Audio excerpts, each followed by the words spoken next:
அத்தியாயம் 1 ஓநாயாக மறுபிறவி. ஆர்க்டிக், கடுமையான குளிர் நிலம்.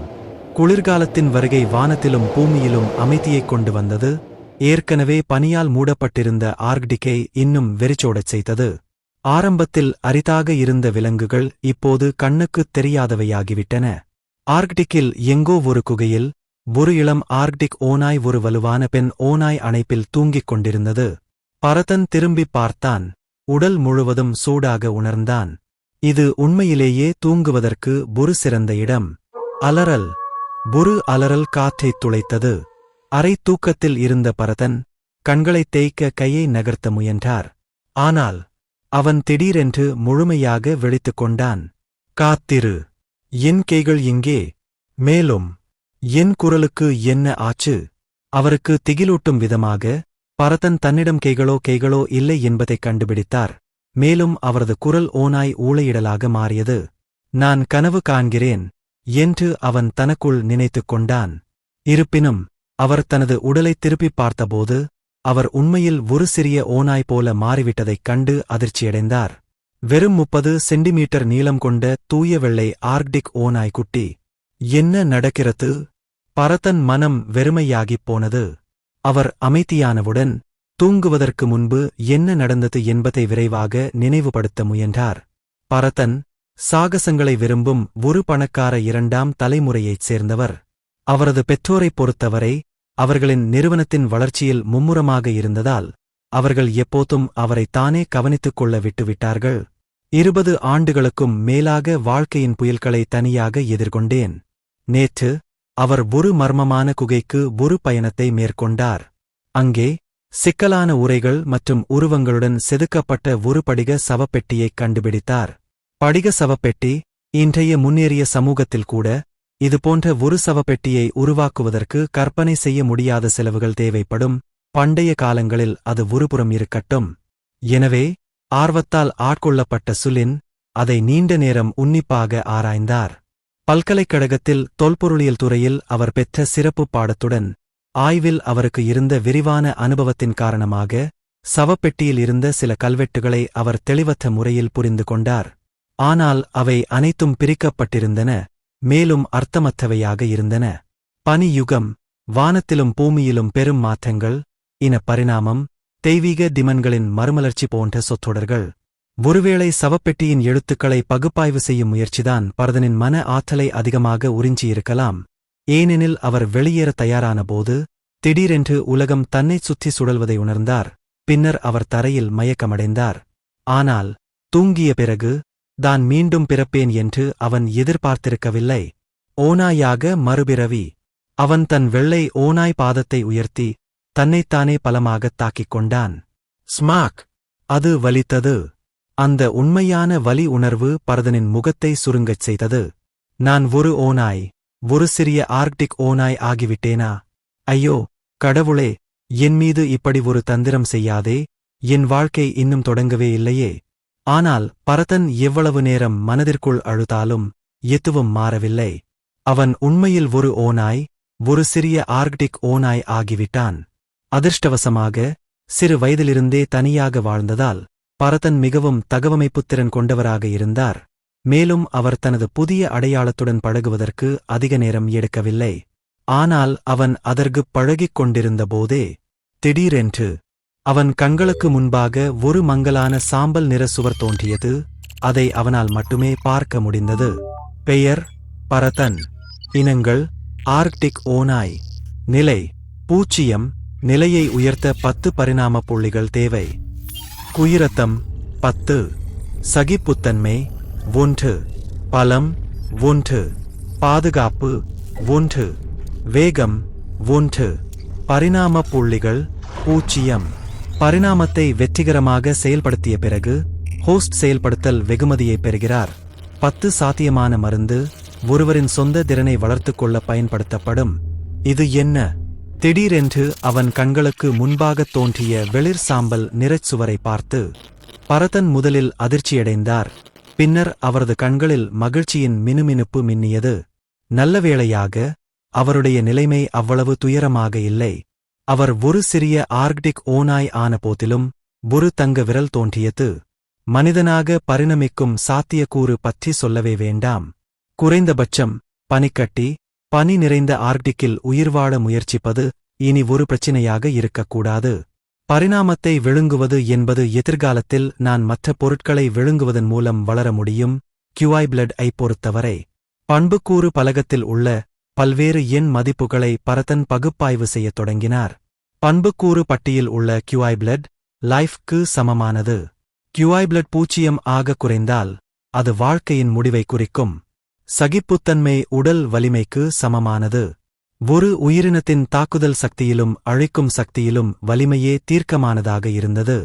வேகம் இயற்கையாகவே ஓடுதல் மற்றும் எதிர்வினை வேகத்தை குறிக்கிறது. இந்த விஷயங்கள் பொதுவாக புரிந்து கொள்வதற்கு மிகவும் எளிதாக இருந்தன. பொட்டன்ஷியல் போஷனைப் பொறுத்தவரை அதில் ஒரு விரிவான குறிப்பும் இருந்தது. அதை உட்கொண்டவுடன் ஒருவரின் உடல் திறனை வளர்த்துக் கொள்ள முடியும் என்பது ஒரு அற்புதமான விஷயம். இந்த விஷயங்களை பரதன் பகுப்பாய்வு செய்தபோது ஓநாயாக மறுபிறவி எடுப்பதால் ஏற்பட்ட மன அழுத்தத்திலிருந்து அவர் முழுமையாக வெளிப்பட்டார். இந்த நேரத்தில் வெளியே வந்து அவன் தனது பனி வெள்ளை அழகான சிறிய ஓநாய் தலையை லேசாக உயர்த்தி ஒரு பாதம் தன்னைச் சுற்றிக் கொண்டிருந்த ஓநாய் அம்மாவை பார்த்தான். உடனடியாக ஓநாய் மதரின் பண்புக்கூறு பலகையும் அவர் கண்களுக்கு முன்பாக தோன்றியது. இனங்கள் இனம் ஆர்க்டிக் ஓநாய் பெண். நிலை நிலை 4. குயிரத்தம் 432. சகிப்புத்தன்மை 42. பலம் 39. பாதுகாப்பு 37. வேகம் 35. ஓநாய் மதரின் குணாதிசயங்கள் அவரது தற்போதைய குணங்களை விட மிகவும் வலிமையானவை என்று சொல்ல வேண்டியிருந்தது. இது ஒரு பெண் ஆர்க்டிக் ஓநாயின் சராசரி தரநிலையாகத் தெரிந்தது.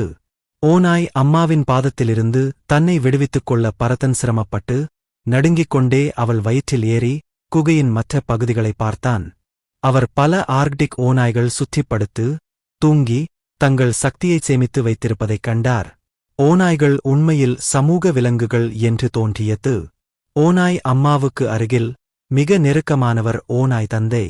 ஒவ்வொரு ஓநாயையும் ஒருமுறை ஸ்கேன் செய்த பிறகு தற்போது குகையில் இருக்கும் ஓநாய் தந்தைக்கு மிக உயர்ந்த பண்புகள் இருப்பதை சுலின் உணர்ந்தார். மேலும் ஓநாய் தந்தையும் ஓநாய் தாயும் குகையின் மையத்தில் இருந்ததால் சூரிய ஒளி அடையக்கூடிய இடத்தில் இருந்து ஆராயும்போது ஓநாய் கூட்டத்தைப் பொறுத்தவரை ஓநாய் தந்தை இன்னும் முன்னணியில் இருப்பதாக மதிப்பிடப்பட்டது. இனங்கள் இனம் ஆர்க்டிக் ஓநாய் ஆண். நிலை நிலை 6. குயிரத்தம் 589. சகிப்புத்தன்மை 68. பலம் 59. பாதுகாப்பு 57. வேகம் 60. இவை ஓநாய் தந்தையின் பண்புகளாகும். இத்தகைய பண்புக்கூறுகள் ஓநாய் தாயை விட கணிசமாக உயர்ந்தவை, மேலும் ஆண் ஆர்க்டிக் ஓநாய்களிடையே சிறந்ததாக கருதப்படலாம். ஐயோ! பரதன் தனது மென்மையான சிறிய பாதங்களைப் பயன்படுத்தி குகையிலிருந்து ஊர்ந்து வெளி உலகத்தைப் பார்க்கத் தயாராகிக் கொண்டிருந்தபோது ஓநாய் தாய் விழித்துக் கொண்டார். அவள் தன் மேல் விகாரமாக துள்ளிக் குதித்த தன் குட்டியைப் பார்த்து அதிருப்தியுடன் உருமி நேரடியாக பரதனை மீண்டும் தன் அணைப்பில் இழுத்தாள். அப்போதுதான் பரதன் அரவணைப்பில் மற்றொரு சிறிய பெண் ஆர்க்டிக் ஓநாய் இருப்பதைக் கவனித்தார். அவள் தன்னை விட இளையவள், அநேகமாக அவனுடைய ஓநாய் சகோதரி. இப்போது ஓநாய் சகோதரி அவள் முன்னால் இருந்த முளைக்காம்பை திருப்தியுடன் உறிஞ்சிக் கொண்டிருந்தாள். ஓநாய் சகோதரி மிகவும் சுவையாக சாப்பிடுவதைப் பார்த்து சோலினும் பசி உணர்வு விரைவாக நெருங்கி வருவதை உணர்ந்தார். அவரது மனம் மிகவும் எதிர்ப்புத் தெரிவித்தாலும் உடலின் இயல்பான ஆசையை அவரால் அடக்க முடியவில்லை. அவன் குனிந்து ஓநாய் சகோதரியைப் போலவே பாலூட்ட ஆரம்பித்தான். ரிஸ் ஆர்க்டிக் ஓநாய் தாயின் பால் குடிப்பது. பரிணாம புள்ளிகள் 0.1. அவன் காதுக்குப் பக்கத்தில் ஒலித்த முறையான குரல் அவனது சுவை மொட்டுகளிலிருந்து வரும் இனிப்புச் சுவையுடன் இணைந்து பரதனின் சிறிய ஓநாய் கண்களை ஒளிரச் செய்தது. அத்தியாயம் 2. வியக்கத்தக்க வளர்ச்சி. ஆர்க்டிக் ஓநாய் தாய்ப்பாலைக் குடித்துக் கொண்டிருந்த பரதன் தனது காதுகளால் எழுப்பப்பட்ட அமைப்பின் தூண்டுதல்களுக்கு மத்தியில் கண் இமைகளின் தூக்கக் கலக்கத்தில் தூங்கிவிட்டார். பாலூட்டி குட்டிகளின் ஒரு குணம் அவை அதிகமாகத் தூங்குவது. இந்த பண்பு மனித குழந்தைகள் மற்றும் ஆர்க்டிக் ஓநாய் குட்டிகள் இரண்டிலும் நன்கு வெளிப்படுகிறது. 1 மாதம் கழித்து குகைக்குள். ஐயோ! பரதன் காதில் ஒரு மென்மையான உருமல் சத்தம் கேட்டது. ஒரு சிறிய உருவம், திகைத்துப் போன, அழகான கண்களை சிமிட்டிக் கொண்டு, பரதனை மிகுந்த ஆச்சரியத்துடன் பார்த்துக் கொண்டிருந்தது. இந்த உருவம் வேறு யாருமல்ல, ஓநாய் சகோதரிதான். வுல் சிஸ்டர், பரதனுக்கு பிறகு சிறிது காலத்திலேயே பிறந்தார், கிட்டத்தட்ட அடுத்தடுத்து. ஆனாலும் ஆரம்பத்தில் தன்னைப் போலவே இருந்த தன் தம்பி இவ்வளவு வேகமாக வளர்வான் என்று அவள் எதிர்பார்க்கவில்லை. இப்போது அவன் அவளை விட பல அளவுகளில் பெரியவனாக இருந்தான். குகைக்கு வெளியே உள்ள காட்சியை ஆழ்ந்து யோசித்துக் கொண்டிருந்த பரதன், ஆச்சரியமான உருமல் சத்தத்தைக் கேட்டு தலையைத் திருப்பி, ஓநாய் சகோதரியின் தலையை அன்பாக கையால் தட்டினான். நிச்சயமாக அவர் வுல் சகோதரியின் மனதில் இருந்த ஆச்சரியத்தையும் ஆர்வத்தையும் முழுமையாக அறிந்திருந்தார். ஓநாய் சகோதரி மட்டுமல்ல, குகைக்குள் இருந்த ஓநாய் அப்பாவும் ஓநாய் அம்மாவும், ஓநாய் குலத்தைச் சேர்ந்த பல உறுப்பினர்களும் கூட அவனைப் பற்றி மிகவும் ஆர்வமாக இருந்தனர். கடந்த ஒரு மாதமாக பரதன் அவர்களின் கண்காணிப்பில் வளர்ந்திருக்காவிட்டால், அவரை உள்ளே பதுங்கி வந்த ஆர்க்டிக் ஓநாய் என்று தவறாக நினைத்திருக்கலாம். எல்லாவற்றிற்கும் மேலாக, அந்த மாதத்தில் பரதனின் வளர்ச்சி மிகவும் பயங்கரமாக இருந்தது. மேலும், நிச்சயமாக, பொட்டன்ஷியல் போஷனின் அந்த 10 குப்பிகளின் உதவியையும் கவனிக்காமல் இருக்க முடியாது. மறுபிறவிக்குப் பிறகு 3வது நாளில், பரதன் ஏற்கனவே தானாக ஓடவும் குதிக்கவும் முடிந்தது. 10வது நாளில், அது பால் குடிப்பதை நிறுத்திவிட்டு, ஓநாய் அப்பா கொண்டு வந்த இரையை சாப்பிட ஆரம்பித்தது. 20ஆம் நாளில், அது வுல் சிஸ்டரை விட கணிசமாக பெரியதாகி, வுல் மாமாவின் அரை வயது உறவினரை விடவும் பெரியதாகிவிட்டிருந்தது. 30 நாட்களில், அதாவது இப்போது இருந்தபோது, பரதன் கிட்டத்தட்ட ஒரு வயது ஆண் ஆர்க்டிக் ஓநாய் அளவுக்கு இருந்தான். பெயர் பரதன். இனங்கள் ஆர்க்டிக் ஓநாய். நிலை 3. நிலையை உயர்த்த 80 பரிணாம புள்ளிகள் தேவை. உயிர் மதிப்பு 300. சகிப்புத்தன்மை 30. பலம் 30. பாதுகாப்பு 30. வேகம் 60. பரிணாம புள்ளிகள் 8. ஒரு மாத காலப்பகுதியில் பரதன் 3ஆம் நிலைக்கு பரிணமித்தார். ஓநாய் அப்பா மற்றும் ஓநாய் அம்மாவின் சிதறிய பண்புகளுடன் ஒப்பிடும்போது பரதனின் பண்புகள் மிகவும் சமநிலையானவை. ஏனென்றால் ஒவ்வொரு நிலை உயரும்போதும் அமைப்பு அவரது அனைத்து பண்புகளையும் 10 புள்ளிகள் சமமாக அதிகரிக்கும். உயிர்ச்சக்தி மதிப்பை பொறுத்தவரை அது 100 புள்ளிகள் அதிகரிக்கும். ஆனால் அதையும் தாண்டி இலவசமாக விநியோகிக்கக்கூடிய பண்புக்கூறு புள்ளிகளின் கூடுதலாக 10 புள்ளிகளும் இருந்தன. இதுவும் 10 குப்பிகள் கொண்ட பொட்டன்ஷியல் போஷனின் விளைவு என்பது தெளிவாகத் தெரிந்தது. இது உள்ளிருந்து கூடுதல் திறனைத் திறந்தது. இந்த கூடுதல் 10 பண்புக்கூறு புள்ளிகளை குறைத்து மதிப்பிடாதீர்கள், ஏனெனில் அவை ஒரே மட்டத்தில், ஒருவரின் ஒட்டுமொத்த பலம் போட்டியாளர்களை விட குறைந்தது 5இல் 1 பங்கு அதிகமாக இருக்கும் என்பதை குறிக்கிறது. அது மிகவும் பயங்கரமான பகுதி கூட இல்லை. மிகவும் பயங்கரமான அம்சம் என்னவென்றால், இந்த கூடுதல் பண்புக்கூறு புள்ளிகளை சுதந்திரமாக விநியோகிக்க முடியும். பரதன் அனைத்து கூடுதல் பண்புக்கூறு புள்ளிகளையும் வேகத்திற்கு ஒதுக்கினார். இப்போது அவரது வேகம் அவரது சகாக்களின் வேகத்தை விட மிக அதிகமாக இருந்தது. ஓநாய் அம்மாவால் கூட அவரை ஈடு செய்ய முடியவில்லை. வானத்திலும் பூமியிலும் வேகம் ஆட்சி செய்கிறது. எல்லாவற்றிற்கும் மேலாக, வேகத்துடன் எதிரியை வெல்ல முடியாவிட்டாலும் குறைந்தபட்சம் ஓடிவிடலாம். அதைத்தான் பரதன் நம்பினார். இருப்பினும், இந்த நேரத்தில்தான் ஒரு ஆண் ஆர்க்டிக் ஓநாயின் ஆழமான, எதிரொலிக்கும் உருமல் அவரது தியானத்திற்கு இடையூறாக இருந்தது. பரதன் ஓநாய் அப்பாவை நோக்கிப் பார்த்தார். அந்தக் கர்ஜனை ஓநாய் அப்பாவிடமிருந்து வந்தது. இந்த நாட்களின் அவதானிப்பு மற்றும் தனிப்பட்ட அனுபவத்தின் மூலம் ஓநாய் குலத்தால் உருவாக்கப்பட்ட பல்வேறு ஒலிகளுக்குப் பின்னால் உள்ள அர்த்தத்தை அவர் தோராயமாக புரிந்து கொண்டார். உதாரணமாக, இது போன்ற ஒரு மெல்லிய உருமல், ஓநாய் அப்பா உறுப்பினர்களை வேட்டையாட அழைக்கிறார் என்பதைக் குறிக்கிறது. பரதன் கிட்டத்தட்ட ஒவ்வொரு நாளும் இந்த வகையான கர்ஜனையைக் கேட்டார். ஏனென்றால் ஓநாய் அப்பாவும் ஓநாய் அம்மாவும் தினமும் வேட்டையாட வெளியே சென்றார்கள். இருப்பினும், கடுமையான சூழல் மற்றும் ஆர்க்டிக்கில் உயிரினங்களின் பற்றாக்குறை காரணமாக, ஓநாய் அப்பா மற்றும் ஓநாய் அம்மாவிற்கான வேட்டை மகசூல் பெரும்பாலும் குறைவாகவே இருந்தது. துருவ கரடிகள், கஸ்தூரி எருதுகள் மற்றும் கிரிஸ்லி கரடிகள் போன்ற பொதுவாகக் காணப்படும் பெரிய விலங்குகளைப் பொறுத்தவரை ஓநாய் கூட்டம் அவற்றை வேட்டையாடத் துணியாது. எல்லாவற்றிற்கும் மேலாக, இந்த விலங்குகளை வேட்டையாடுவது பெரும்பாலும் ஓநாய் கூட்டத்திற்கு பெரும் இழப்பை ஏற்படுத்தியது.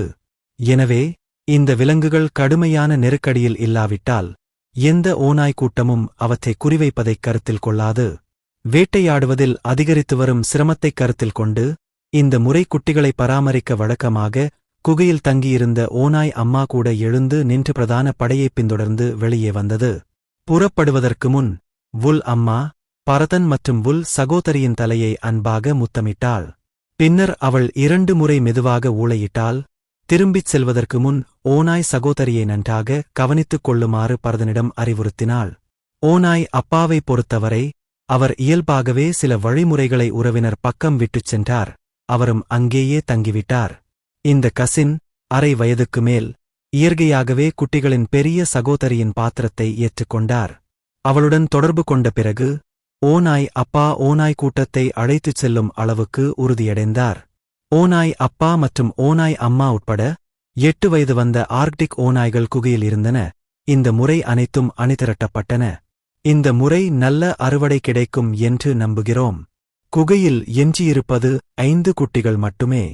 குட்டிகளில் பரதன் தவிர எப்போதும் தனிமையை விரும்பும் மற்றொரு ஓநாய் இருந்தது. கவனிக்கத்தக்க சிறிய தனிமையான ஓநாய். இந்த சிறிய தனிமையான ஓநாய்க்கு பெற்றோர் இல்லை. ஓநாய் அப்பா மற்றும் ஓநாய் அம்மாவின் வேட்டை பயணங்களில் ஒன்றில் தற்செயலாக கண்டுபிடிக்கப்பட்டது. ஒருவேளை தங்கள் சொந்த வகையான அனுதாபத்தினாலோ அல்லது வேறு ஏதேனும் உணர்ச்சியினாலோ ஓநாய் அப்பாவும் ஓநாய் அம்மாவும் அந்த சிறிய தனிமையான ஓநாயை ஏற்றுக்கொண்டிருக்கலாம். 3 மாத வயது, ஆனால் 1/2 வயதுடைய கசினை விட சிறியதாக இல்லை. அத்தகைய வளர்ச்சி விகிதமும் மெதுவாக இல்லை. அவர் ஒரு முன்னணி ஓநாய் கூட்டத்தின் சாத்தியமான வீரர் என்பது தெளிவாகத் தெரிந்தது. ஆனால் இன்னும் பரதனுக்கு மிகவும் குறைவாகவே இருந்தார். இப்போது அந்த கூட்டத்தை விட்டு வெளியேறிய பிறகு பரதன் ஒரு கணம் யோசித்துவிட்டு வெளியே சென்று வேட்டையாட வேண்டிய நேரம் இது என்று முடிவு செய்தார். ஏனென்றால் அவன் உட்கொள்ளும் உணவின் அளவு அதிகரித்துக் கொண்டே சென்றது. அது 1 வயது வந்த ஆர்க்டிக் ஓநாய் சாப்பிடும் உணவின் அளவை கூட மிஞ்சியது. ஓநாய் அப்பாவும் ஓநாய் அம்மாவும் வேட்டையாடுவதில் ஏற்கனவே சிரமப்பட்டனர். இப்போதெல்லாம் அவர்கள் மிகவும் மெலிந்து போயிருந்தார்கள். அவர்கள் உணவைச் சேமித்து தனக்கும் ஓநாய் சகோதரிக்கும் திருப்பிக் கொண்டு வந்ததாகத் தோன்றியது. இது சில பொறுப்புகளைப் பகிர்ந்து கொள்ள வேண்டிய நேரம் இது என்று பரதன் உணர வைத்தது. மேலும் பழிவாங்கும் பரிணாமம் அமைப்பு அவரை வெளியே செல்லவும் போரில் ஈடுபடவும் படுகொலைகளை எதிர்கொள்ளவும் கட்டாயப்படுத்தியது. குகையில் ஒளிந்து கொண்டு உணவுக்காக ஓநாய் அப்பாவையும் ஓநாய் அம்மாவையும் தொடர்ந்து நம்பியிருப்பது சரியாக இருக்காது. எனவே தயக்கமின்றி பரதன் நடவடிக்கை எடுக்க முடிவு செய்தார். அவர் தனது நோக்கங்களை ஓநாய் சகோதரி மற்றும் உறவினரிடம் ஒரு எளிய அலறலுடன் தெரிவித்தார். ஐயோ! பரதனை தடுக்க முயன்று கசின் மீண்டும் அலறினார். இருப்பினும் பரதன் அதை பொருட்படுத்தாமல் குகையை விட்டு வெளியேறினார். தனது ஓநாய் சகோதரியையும் அவரது எரிச்சலூட்டும் உறவினரையும் பார்த்துக் கொண்டிருந்தாள். ஆர்க்டிக் என்பது முடிவில்லா பனி மற்றும் நீண்ட குளிர்காலங்களின் நிலம்.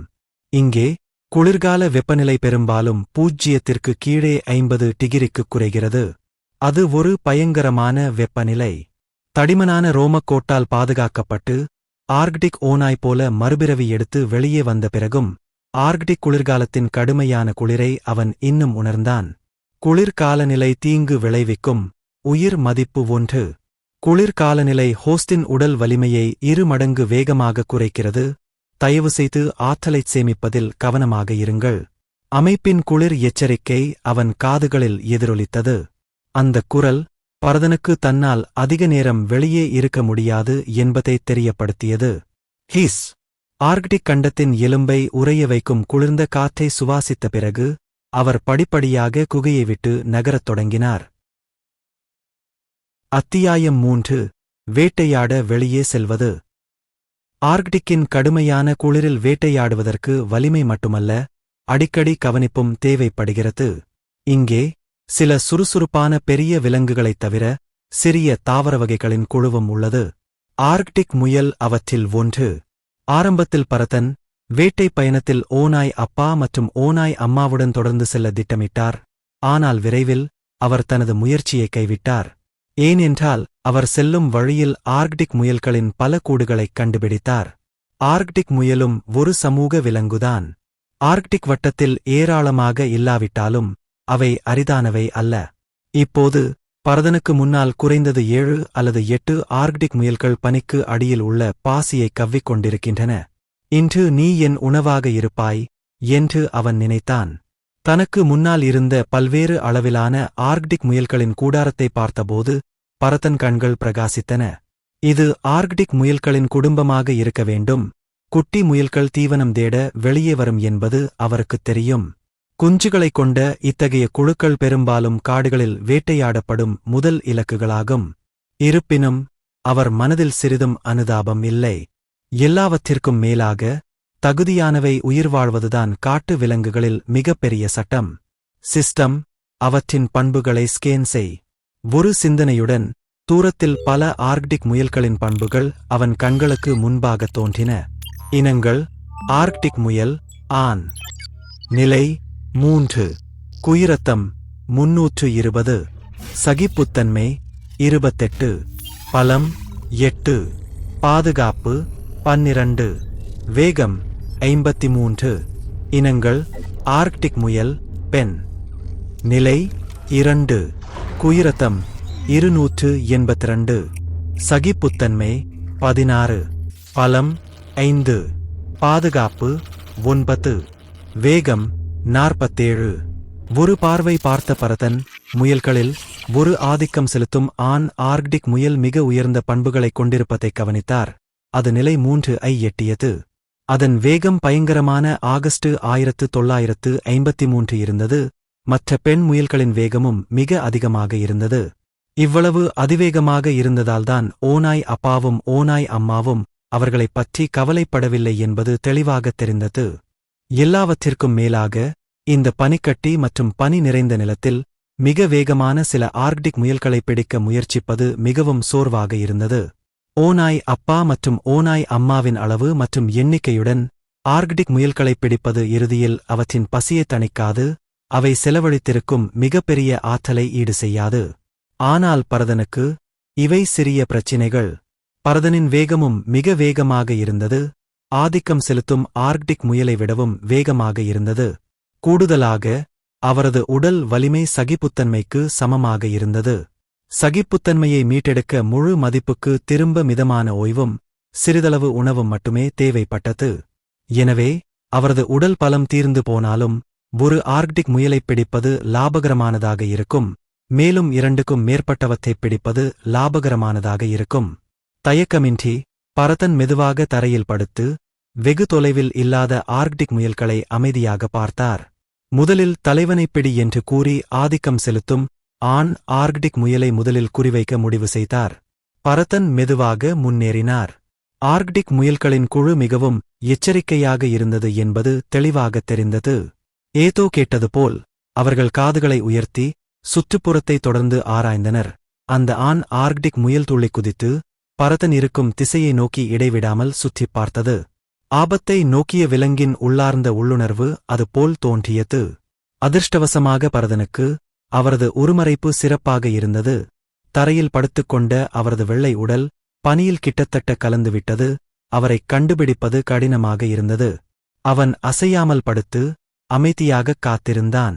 ஆர்க்டிக் முயல்களின் குழு அசாதாரணமான எதையும் கவனிக்கவில்லை. தொடர்ந்து பாசியை மேய்ந்தது. பின்னர் பரதன் மீண்டும் மெதுவாக நகர்ந்தார். அவர் சிறிது நேரம் நின்றார், சிறிது நகர்ந்தார், சிறிது நேரம் நின்றார், மீண்டும் சிறிது நகர்ந்தார். கணிசமான நேரத்திற்குப் பிறகு அவர் இறுதியாக ஆர்க்டிக் முயல் குழுவிலிருந்து 30 மீட்டருக்கும் குறைவான தூரத்திற்குள் வந்தார். இந்த இடத்தில் மறைப்பதற்கு ஒரு புதர் இருந்தது. இல்லையெனில் விழிப்புடன் இருக்கும் ஆர்க்டிக் முயல்கள் அதை நீண்ட காலமாக கவனித்திருக்கும். பரதன் தனது இருப்பை மறைக்கத் தொடங்கினார். ஆண் ஆர்க்டிக் முயல்களின் வேகத்தையும் எதிர்வினை நேரத்தையும் கருத்தில் கொண்டு 30 மீட்டர் தூரம் போதுமானதாக இருக்க வேண்டும். தப்பியோடியவர்களை துரத்துவதற்கு அதிக உடல் வலிமையை பாதுகாக்கும் வகையில் குழு எதிர்வினையாற்றுவதற்கு முன்பு பல முயல்களை வீழ்த்தி ஒரே அடியில் கொல்லத் தயாரானான். வேகம்தான் எல்லாவற்றையும் தீர்மானிக்கிறது. பரதன் மீண்டும் மெதுவாக ஒரு படி முன்னேறி தனது முழு உடலையும் சுருட்டிக்கொண்டு செயலில் இறங்கத் தயாரானார். ஒரு கன்னிப் பெண்ணைப் போல அசையாமல் ஓடிப்போன முயலைப் போல வேகமாக. இருப்பினும் இந்த முறை பரதனின் வேகம் ஓடிப்போன முயலை விட அதிகமாக இருந்தது. மின்னல் போன்ற ஒரு வெள்ளைக்கோடு திடீரென்று மேய்ச்சலுக்காக தலையை குனிந்து கொண்டிருந்த ஒரு சந்தேகத்திற்கு இடமில்லாத ஆண் ஆர்க்டிக் முயலை நோக்கிச் சென்றது. கர்ஜனை! 10 மீட்டர் தூரத்தில் ஆர்க்டிக் முயல் ஆபத்தை கவனித்தது. பரதன் நீண்ட அலறலை விடுத்து மீண்டும் வேகமெடுத்தார். மறுபுறம் ஆண் ஆர்க்டிக் முயல் தெளிவான திசை இல்லாமல் வேகமாக ஓடத் தொடங்கியது. ஆனால் தயாராக இல்லாத ஒன்றை எதிர்கொள்ள தயாராக உள்ள மனதுடன் பரதனின் வேகம் ஆர்க்டிக் முயல்களின் வேகத்தை விட இயல்பாகவே வேகமாக இருந்தது என்பதும் உண்மை. 10 மீட்டர் குறுகிய தூரம் ஆர்க்டிக் முயல் தனது வேட்டை எல்லையிலிருந்து தப்பிக்க போதுமானதாக இல்லை. அவன் பிடிக்கப் போகும் நேரத்தில் அவன் கடுமையாக காற்றில் குதித்து தன் கூர்மையான ஓநாய் நகங்களைக் காட்டினான். வேகமாக தரையிறங்கியதும் கனமான ஓநாய் நகங்கள் ஆண் ஆர்க்டிக் முயலின் கழுத்தில் மோதின. பவுன்ஸில் 30 வலிமை புள்ளிகள் மற்றும் 60 வேக போனஸ் இருந்தது. வெறும் ஆர்க்டிக் முயல் ஒருபுறம் இருக்கட்டும், 1 வயது வந்த ஆர்க்டிக் ஓநாய் கூட இதுபோன்ற தாக்குதலால் காயமடையும். ஆகையால் பாய்ந்து தரையிறங்கியதும் முன்னணி ஆண் ஆர்க்டிக் முயலின் கழுத்தில் எலும்புகள் உடையும் சத்தம் கேட்டது. பின்னர் அது பனியில் விழுந்து வலிப்பு ஏற்பட்டு அதன் மூக்கு மற்றும் வாயிலிருந்து இரத்தம் வடிந்தது. தனது வெற்றியை பாராட்ட பரதனுக்கு நேரமில்லை. அவர் உடனடியாக மற்ற ஆர்க்டிக் முயல்களைப் பின்தொடரத் திரும்பினார். மீதமுள்ள ஆர்க்டிக் முயல்கள் ஏற்கனவே எதிர்வினையாற்றி சிதறி ஓடத் தொடங்கிவிட்டன. இருப்பினும் தப்பிக்கும் வேகம் மிகவும் மெதுவாக இருந்த பல இளம் முயல்கள் இருந்தன. தகுதியானவர்களின் உயிர்வாழ்வு. இளம் முயல்கள் மீது கூட பரதன் எந்த கருணை எண்ணங்களையும் கொண்டிருக்கவில்லை. அவர் பாய்ந்து சென்று அவற்றின் முதுகெலும்புகளை ஒரு நகத்தால் நசுக்கினார். அரை மணி நேரம் கழித்து கர்ஜனை. ஆர்க்டிக் ஓநாய் நீண்ட அலறல், பனியில் சிதறிய இரத்தக்கரைகள் மற்றும் ஆர்க்டிக் முயல்களின் சடலங்களுடன் சேர்ந்து இங்கு நடந்த ஒருதலைப்பட்ச வேட்டையை எடுத்துக் காட்டுகிறது. பரிசு ஏராளமாக இருந்தது. அவர் மொத்தம் 6 ஆர்க்டிக் முயல்களை வேட்டையாடினார். 1 ஆண், 1 பெண், மேலும் 4 குட்டிகள். கொள்ளையடித்த பொருட்களை எண்ணி மூச்சிரைத்து தனது உடல் வலிமையின் பெரும்பகுதியை செலவிட்ட பிறகு பரதன் ஆண் ஆர்க்டிக் முயலின் சடலத்தை அணுகி தனது கோரைப் பற்களை அதில் மூழ்கடித்தார். ட்ரிஸ். ஆர்க்டிக் முயலை உட்கொண்டதற்காக ஹோஸ்ட் 1 பரிணாமப் புள்ளியை பெறுகிறார். சிஸ்டம் குரலை காதுகளால் கேட்டு பரதன் இன்னும் அதிகமாக சாப்பிட்டான். ட்ரிஸ். ஆர்க்டிக் முயலை உட்கொள்வதற்காக ஹோஸ்ட் 0.8 பரிணாமப் புள்ளிகளைப் பெறுகிறது. ட்ரிஸ். ஆர்க்டிக் முயலை உட்கொள்வதற்காக ஹோஸ்ட் 0.6 பரிணாம புள்ளிகளைப் பெறுகிறது. ஒவ்வொரு வகை உணவையும் உட்கொள்வது பரிணாமப் புள்ளிகளைப் பெறக்கூடும். ஆனால் அவர் எப்போதும் உட்கொள்ளும் தொடக்கத்தில்தான் அதிக பரிணாமப் புள்ளிகளைப் பெற்றார். காலப்போக்கில் அளவு படிப்படியாக குறையும். விரைவில் ஆண் ஆர்க்டிக் முயலையும் ஒரு இளம் முயலையும் சாப்பிட்ட பிறகு கணினி எச்சரிக்கை ஏற்கனவே 0.1 ஆகக் குறைந்துவிட்டது. கர்ஜனை. 2 ஆர்க்டிக் முயல்களை வீழ்த்திய பிறகு பரதன் ஓரளவு நிரம்பியதாக உணர்ந்து அலறினான். அவன் தொடர்ந்து சாப்பிடவில்லை. அதற்கு பதிலாக சுற்றுப்புறத்தை ஆராய்ந்தான். பின்னர் தரையில் கிடந்த ஆர்க்டிக் முயல்களின் சடலங்களை எடுக்க தலையைத் தாழ்த்தி குகையை நோக்கிச் செல்லத் தொடங்கினான். இருப்பினும் பரதன் அறிந்திருக்காதது என்னவென்றால் நடந்த அனைத்தையும் தொலைதூர ஆரோடு வாகனத்தில் ஒரு எக்ஸ்ப்ளோரர் கவனித்திருந்தார் என்பதுதான். சாலைக்கு வெளியே செல்லும் வாகனத்தில் அமர்ந்து தான் காய்ச்சிய தேநீரை பருகியபடி பெண் ஆய்வாளர் டிபனி தனது தொலைநோக்கியை பார்த்து, இவ்வளவு தூய வெள்ளை அழகான ஆர்க்டிக் ஓநாய், ஒரு தனி ஓநாய் போல இவ்வளவு ஆர்க்டிக் முயல்களை வேட்டையாட முடிந்ததற்கு அதன் திறமைகள் அசாதாரணமானவை. யாருக்குத் தெரியும், அது எதிர்காலத்தில் ஒரு உண்மையான ஆர்க்டிக் ஓநாய் ராஜாவாக மாறக்கூடும் என்று பாராட்டினார். நிச்சயமாக டிபனி இதை ஒரு நகைச்சுவையாக சாதாரணமாகச் சொன்னார். இந்த ஆர்க்டிக் ஓநாய் எந்த ஓநாய் கூட்டத்திலிருந்து வந்தது என்று தெரியவில்லை. தனக்கு முன் இருந்த ஆர்க்டிக் ஓநாய் உண்மையில் 1 மாத வயதுடைய குட்டி என்பதும் அவளுக்குத் தெரியாது.